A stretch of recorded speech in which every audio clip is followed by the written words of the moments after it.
Hola, ¿cómo están? Yo soy Marcelo Bravo Pereira, soy profesor en el Ateneo Pontificio Regina Apostolorum de Roma y he estado haciendo algunos vídeos sobre algunos misterios de nuestra fe. Hoy quiero hablarles sobre cómo podemos conocer a Dios como Trinidad. Este es un tema más bien complicado, no es tan fácil, así que necesitamos paciencia para poder ir asimilando lo que vamos a decir. Y en esta imagen que ustedes tienen aquí, que se ve pues un ser con tres caras y tal, es un poco extraño, pero eran tentativos como en el medioevo han tratado de expresar gráficamente el misterio de la Trinidad. Lo que me interesa es lo que te encuentras aquí un poco más abajo, un texto de San Cesario de Arles, Expositio Symboli, que dice Fides omnium Christianorum in Trinitate consistit. Toda la fe de los cristianos consiste en el misterio trinitario y es por este motivo que es necesario pues conocer un poco más la reflexión que la Iglesia con tanta dificultad pero siempre guiada por el Espíritu Santo ha llevado adelante en el misterio de la Santísima Trinidad. Entonces vamos a dedicar este primer encuentro sobre la Trinidad a cómo podemos hablar de la Trinidad. Y para eso necesitamos en primer lugar hablar de las vías para llegar a Dios, ¿no? Podemos decir que hay infinitas vías, ¿no? No voy a hablar aquí de las 5 vías de Santo Tomás de Aquino, que podemos dedicar otro vídeo para explicarlo. Aquí vamos a hablar de algunos caminos que el hombre encuentra para encontrarse con Dios, en los que busca encontrarse con Dios, sea de manera reflexiva, sea de manera espontánea, intuitiva, etc. Entonces vamos a ir viéndolo rápidamente, cuáles son estas vías para llegar a Dios. Y cuando hablamos de la Santísima Trinidad tenemos que tener en cuenta, en cualquier tratado sobre la Santísima Trinidad tenemos que considerar dos grandes temas, ¿no? Cuando estudiamos a la Santísima Trinidad. El primer grande tema es Dios uno, ¿no? Dios es uno, la unidad de Dios, la unicidad de Dios. No tendrás otros dioses por encima de mí. Ese es el dogma principal del pueblo de Israel. Entonces tenemos que ver cuáles son esas características del Dios uno. ¿Corresponde al Dios de los filósofos o de otras religiones? ¿Qué podemos hacer? Y el otro camino es el grande argumento que se trata en un manual o en un tratado, en un curso sobre la Santísima Trinidad, es precisamente el Dios Trino, el Dios Trinidad, el que es Padre, Hijo y Espíritu Santo. Bien, pues para el Dios uno tenemos diversos caminos que se pueden recorrer para hablar de la unidad de Dios, de este principio sin principio, de este causa de todo lo que existe, este fin universal de todo lo que existe. Hay diversos caminos y los conocemos. Está el Dios de los filósofos, es decir, cómo los filósofos, sobre todo filósofos griegos clásicos, han llegado a afirmar la existencia de Dios.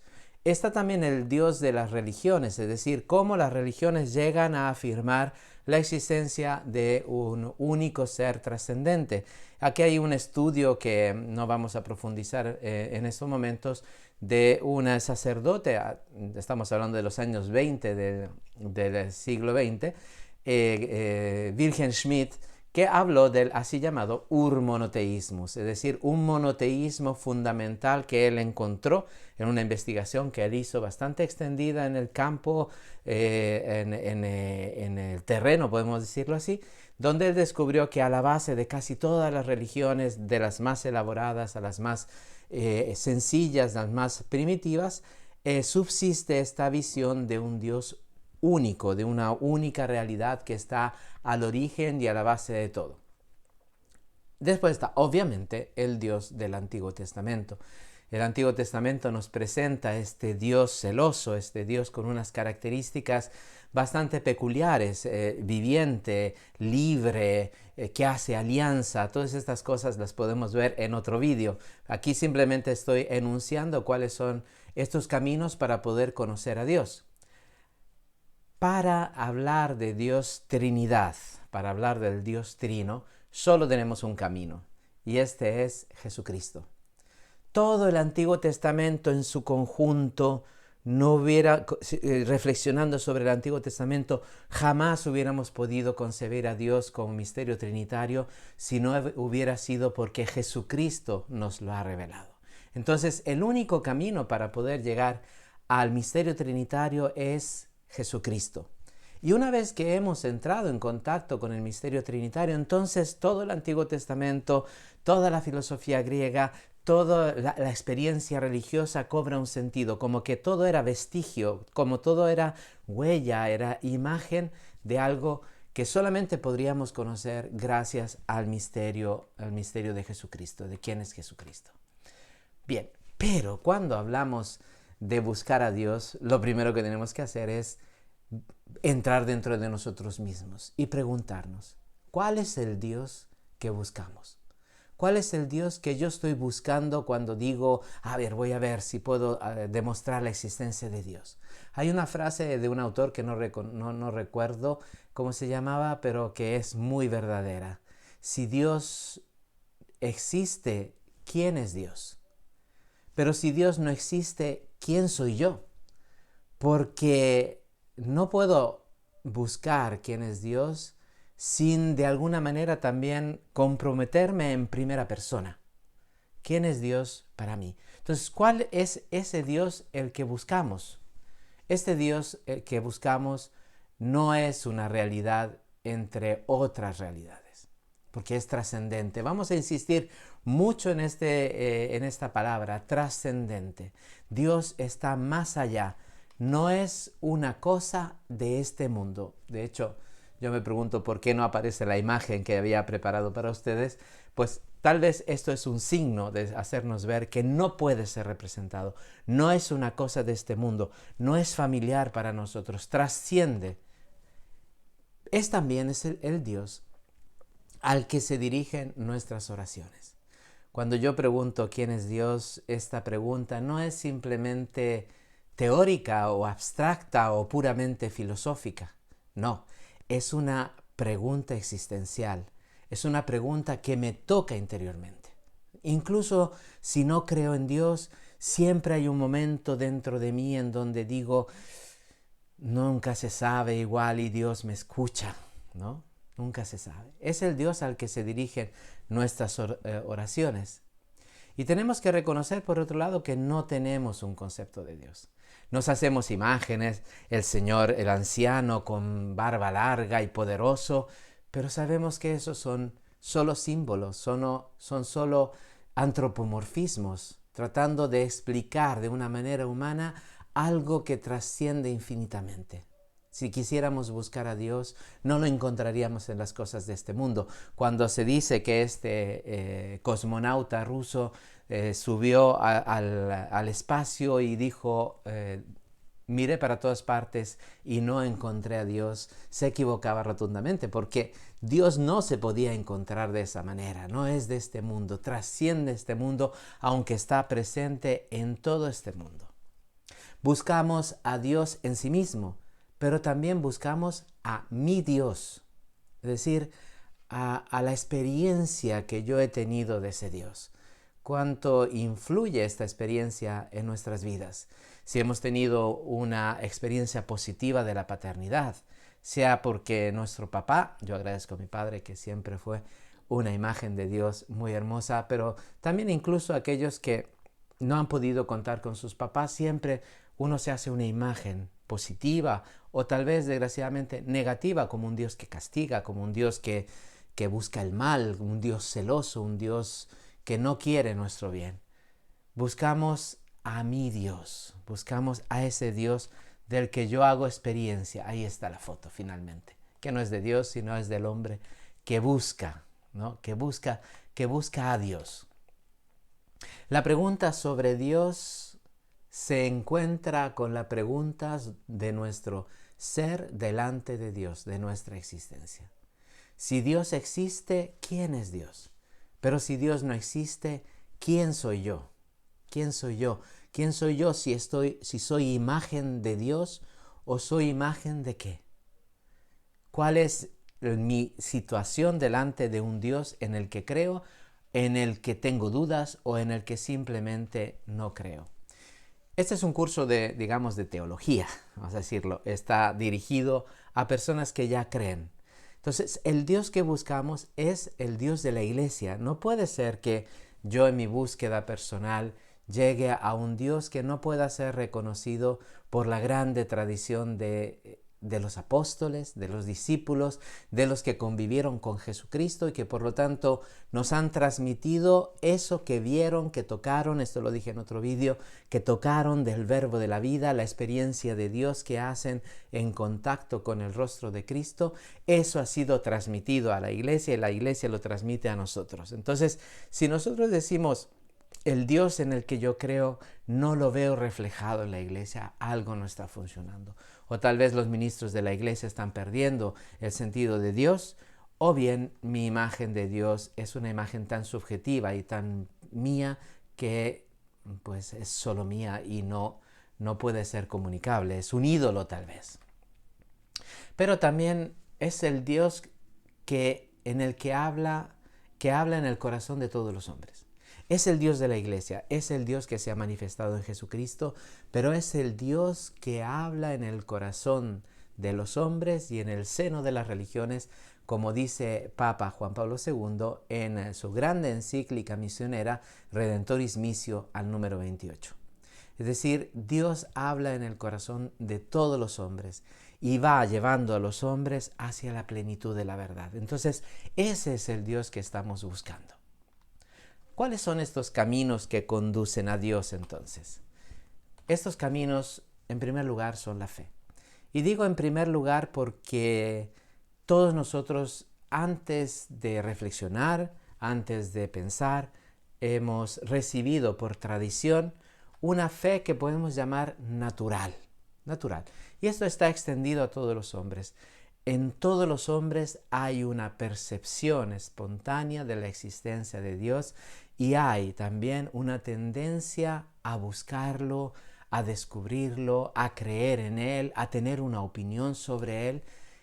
Y esto es lo que podemos llamar la fe natural, la fe que hemos recibido de alguna manera en nuestra cultura, ¿no? Somos cristianos, somos católicos porque hemos nacido, porque hemos vivido en un país, en una sociedad, en un pueblo de tradición cristiana, hemos ido a misa desde pequeñitos, hemos sido bautizados, hemos recibido la primera comunión.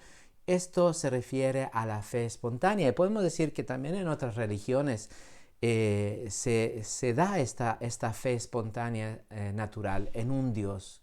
No es el Dios cristiano o no es el Dios que podemos identificar en el Dios de Jesucristo, pero hay una búsqueda de Dios. Todos los hombres son religiosos, los ateos sí están creciendo en número, pero siguen siendo una minoría tan grande que podemos decir que naturalmente el hombre tiende a creer en la existencia de algo. Esta fe, cuando la interiorizamos, descubrimos que detrás de esta fe espontánea, si hemos recibido el bautismo, es un don, ¿no? Es un don que hemos recibido en el bautismo. Hemos sido bautizados y hemos recibido las virtudes teologales de fe, esperanza y caridad. Y los cristianos, el cristiano se somete a Dios con toda su voluntad y con toda su inteligencia, a lo que Él nos ha transmitido y la iglesia nos enseña. Eso es lo que llamamos la fe sobrenatural, la fe que salva. Está claro que la fe sobrenatural se apoya, se sostiene en una fe natural. Hay un dicho teológico que dice que la gracia no destruye la naturaleza, sino que se construye sobre ella. Esto significa que nuestra fe sobrenatural se apoya sobre una religiosidad natural, de una fe natural, de una creencia natural, que puede ser más adecuada o menos adecuada, que puede ser más sana o más patológica. Pero este es el primer camino, ¿no? Como decía un profesor que yo tenía, ¿no? Hemos conocido a Dios contemplando el rostro de nuestra mamá. En la belleza del rostro de nuestra mamá, en la belleza de las palabras de nuestra mamá, hemos encontrado la belleza de un Dios que existe, que está ahí, providente, que es bueno, que es amor, que es amante. Esto nos lleva a la fe en las Escrituras, porque nosotros somos católicos y para nosotros la fe es fe en Jesucristo. ¿no? Las escrituras nos transmiten y están inspiradas por Dios, pero no es el objeto último de nuestra fe. Esto lo dice un grande teólogo del Concilio Vaticano II, Jean Danielou. La fe no se aplica a las escrituras, sino a una realidad que conocemos gracias a estas. Es decir, yo no creo en la materialidad de la escritura, sino que creo en ese Dios que las escrituras me transmiten. Y por lo tanto esto es importante y eso nos hace salir de este fundamentalismo en el que muchos grupos protestantes evangélicos pueden caer, la literalidad, la palabra de la escritura. Esto es más bien más cercano a los musulmanes que a la tradición de la Iglesia católica, ¿no? Esto significa, continúa Danielou, que el objeto de nuestra fe no es el concepto, la idea, sino la realidad que percibimos detrás gracias al concepto. Entonces, la fe sobrenatural va directamente al objeto que aparece en las escrituras, no a la escritura misma, ¿no? La escritura es testimonio, la escritura está inspirada, la escritura transmite la enseñanza de Jesús y ese patrimonio que hemos recibido del pueblo de Israel, de este diálogo entre Dios y el pueblo de Israel, pero no es la materialidad de la escritura, ¿no? Hay una expresión, después se las voy a decir porque no quiero adelantarme a algunas cosas. Bien.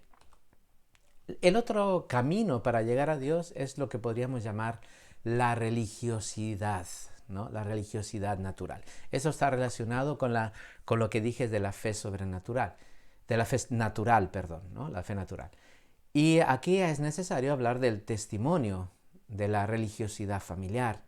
Todos nosotros tenemos un grado de religiosidad que depende de nuestro temperamento, depende de nuestra índole, de nuestro modo de ser, de las experiencias que hemos hecho, también de lo que hemos recibido de nuestra familia, del contexto cultural, si nuestra fe cristiana la hemos recibido de una manera amable, de una manera sencilla o atormentada o hecha de normas, moralista.